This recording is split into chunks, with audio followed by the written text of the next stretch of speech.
Selamat siang, saya dari perwakilan kelompok dari Universitas Sanata Dharma, jurusan Pendidikan Sejarah. Pada kesempatan kali ini, saya berada di Museum Keris Nusantara bersama siapa? Boleh memperkenalkan dirinya?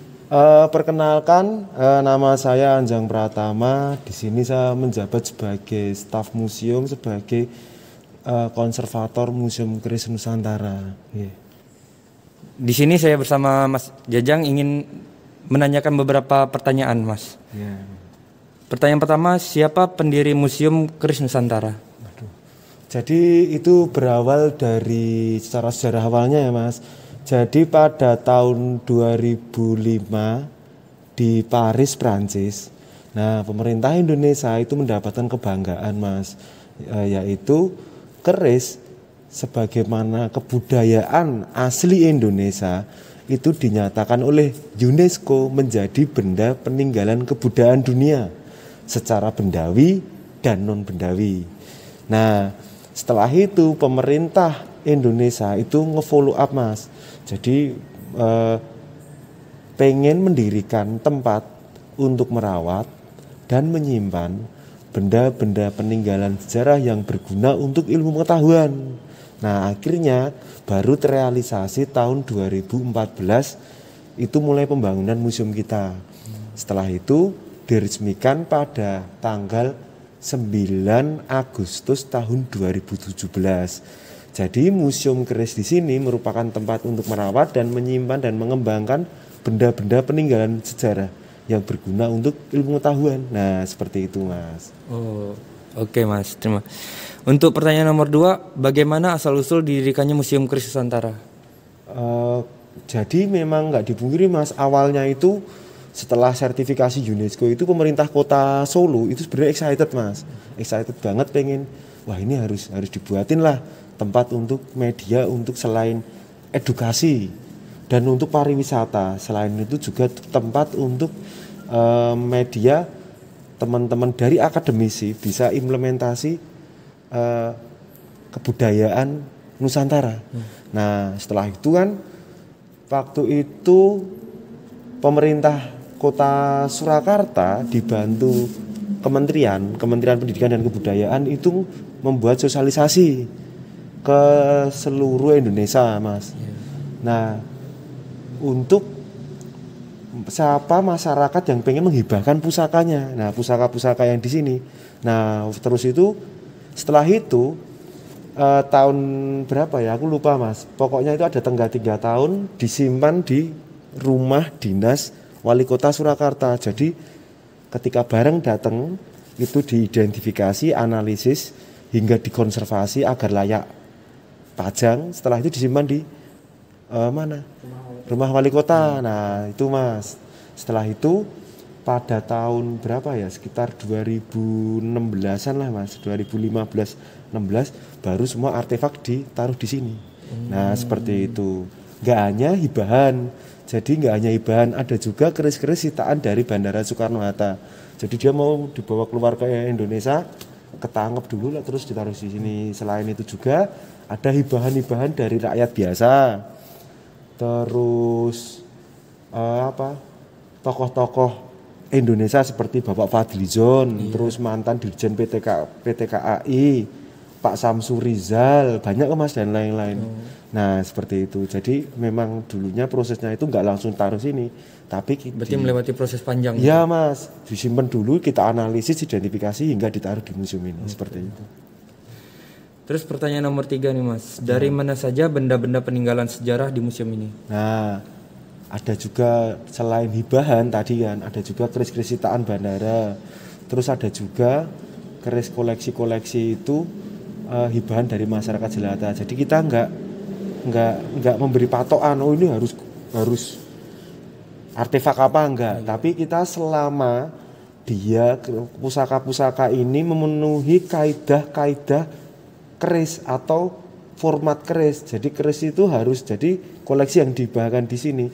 Wajib itu harus memenuhi kriterianya. Pertama, terbuat dari 3 material.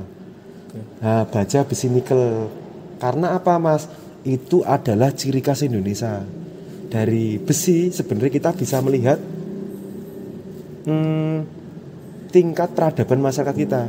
Ya jono Mas, kalau kasarannya kita buat candi Prambanan, mereka nggak punya alat bantu besian sama aja. Iya betul. Nah terus terbuat dari 3 material, terus usia harus lebih dari 50 tahun, terus mereka wajib memiliki komponen-komponen tersendiri yang dinyatakan itu sebagai benda pusaka keris, karena di UNESCO jatuhnya keris.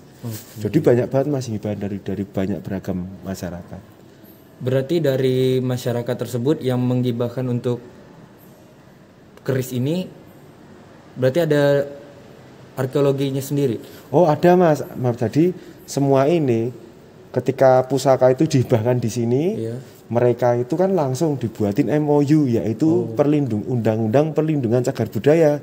Nah agar masuk ke undang-undang tersebut, mereka harus memenuhi kaidah-kaidah tadi. Oh iya.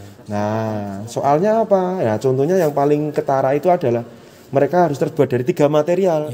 Baja, besi, nikel, itu ciri khas Indonesia banget. Kalau orang Persia itu dari karbon nanotub, cuma baja satu dilipat-lipat keluar coraknya. Nah, kalau keris enggak, mereka harus pakai nikel ataupun meteorit. Nah, agar muncul corak-corak, kalau mas saya udah jalan-jalan kan tadi kan, ada coraknya kan, atau disebut motif pamor. Nah, itu salah satu ciri khas Indonesia. Nah itu. Terus pertanyaan keempat, bagaimana upaya pengelolaan yang dilakukan untuk menjaga dan merawat koleksi keris tersebut? Kalau kita di sini kita ada 2 hal Mas. Jadi secara konservasi, yaitu kita menggunakan teknik-teknik ilmiah untuk memperpanjang usia koleksi. Jadi kita pakai teknik-teknik yang memang udah kita sering koordinasi dengan Balai Pelestarian Benda Cagar Budaya Borobudur. Di sana kita dikasih tahu Mas, ini loh Mas, kalau konservasi besi seperti ini. Nah, karena apa? Nggak dipungkirkan mereka udah dilindungi Undang-Undang Cagar Budaya Mas. Jadi kalau kita salah ngerawat, ya kita yang kena. Nah itu. Nah maka dari itu kita memenuhi kaidah-kaidah konservasi itu seperti apa. Jadi kita harian gini kita ngamati kalau ada oksidasi atau ciri-ciri munculnya karat, itu udah langsung kita konservasi. Contohnya tadi kita pas ngeluarin keris banyak itu kan, itu besok sekitar seminggu lagi mau kita cuci. Nah terus selain itu kita ada pelestarian. Nah pelestarian di sini itu seperti kayak kita ngadain upacara-upacara. Jadi di UNESCO itu Mas, oral and injentable. Oral itu bendawi, injentable itu non bendawi. Nah non bendawi di sini adalah seperti kebudayaan yang tak kasat mata. Nah seperti spiritual, terus falsafah, nilai-nilai luhur yang terkandung di bentuk rancang bangun keris. Jadi kalau kita lihat ukiran-ukiran keris itu Mas, nah sebenarnya dia mengandung makna-makna simbolik. Nah secara kajian semiotik, dia itu mempunyai nilai-nilai atau makna-makna simbolik yang terkandung dalam bentuk rancang bangun. Nah itu kita lestarikan. Terus selain itu ada upacara-upacara. Kalau kita lihat jamasan pusaka. Nah itu sebenarnya dia nggak hanya aktivitas, tapi dia mempunyai makna simbolik, karena nggak dipungkiri zaman dahulu itu baca tulis itu dia belum merata ya Mas, hanya kalangan bangsawan. Nah makanya zaman dahulu rakyat itu kita distribusi wawasan, keilmuan, nilai-nilai luhur hingga aturan norma-norma hidup itu lewat aktivitas kegiatan. Nah salah satunya jamasan itu. Jadi kita lestarikan Mas. Jadi semuanya nggak hanya bendawinya, nggak hanya besi kita jamas, kita cuci, tapi juga aktivitas-aktivitas lainnya seperti itu. Jadi memang untuk perawatannya sendiri tidak mudah juga ya berarti Mas? Iya Mas, ya yang tidak mudah karena kita harus ngikutin kaidah-kaidah konservasi. Ya. Kalau salah-salah ngerawat ya kita bisa kena undang-undang, kita kena Mas. Aduh seperti itu Mas. Nah, terus Mas, bagaimana tanggapan Museum Perjuangan terhadap pandangan masyarakat yang menilai bahwa museum itu tidak menarik? Apa ya Mas? Kalau saya sendiri ya Mas, ini saya menilai gini. Pertama itu kesalahan kita sebagai museum. Pertama itu nggak interaktif. Kedua itu kita itu masyarakat kita itu adalah darurat literasi. Iya betul. Nah terus apa ya Mas? Yang satunya itu Saya nggak berani komen yang lain ya, nggak mau bawa-bawa pemerintah ya. Iya. Tapi udah dua ini aja. Jadi pertama itu nggak dipungkiri karena darurat literasi, karena kita itu masyarakat kita itu sebenarnya kebudayaan masyarakat Indonesia itu kan mereka suka menulis, Iya. ditulis, namun belum ada seperti kajian yang melibatkan ilmu modern. Jadi akhirnya itu jatuhnya masih ke mistik, jatuhnya masih kalau kita baca naskah-naskah Kuratan Mas. Wah, ketika sang naga marah bumi bergetar teruslah datanglah ombak. Nah, enggak dipungkiri itu memang zaman dahulu enggak apa penulisan historiografi pada masa waktu itu memang enggak dipungkiri karena masih masyarakat feodal kan. Iya, raja apa ditulisnya harus pakai apa? Masa raja ditulis jelek-jelek kan nggak mungkin. Yeah. Nah, seperti itu. Nah, jatuhnya kan kita nggak bisa interpretasi, terus nggak melibatkan ilmu modern, akhirnya jatuhnya ke mistik. Akhirnya jatuh ya jari nih. Nah, jari nih kebudayaan Jawa itu ya jari ini aja jadi mitos. Nah, dari situlah sebenarnya harapan kita ya Mas untuk museum kita sendiri itu kita malah pengennya itu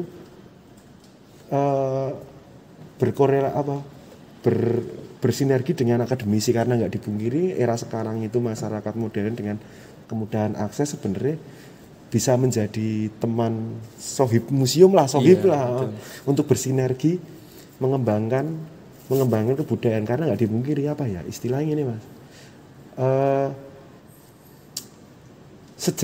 sejarah atau museum jika ilmu modern dijadikan instrumen analisis terjadinya edukasi seperti itu dan itu aja sih Mas menurut saya. Jadi malah harapan kita sendiri kenapa masyarakat kita itu masih jarang karena kita jarang melibatkan unsur ilmu modern ke dalam kajian-kajian kebudayaan. Sebenarnya bukan kita mau mengkantar kebudayaan ini syirik ini enggak tapi lebih menemukan nilai-nilai edukasi dalam bentuk itu.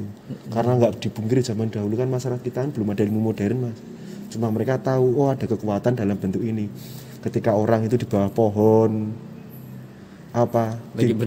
berdiam berapa nggak makan nggak tidur akhirnya otak kekurangan asupan oksigen memicu gagal fungsi organ kejang-kejang kan nggak kan Mas. Nah, seperti itu. Nah, ini diganggu Mbah Demit ini. Nah, karena belum ada ilmu biologi.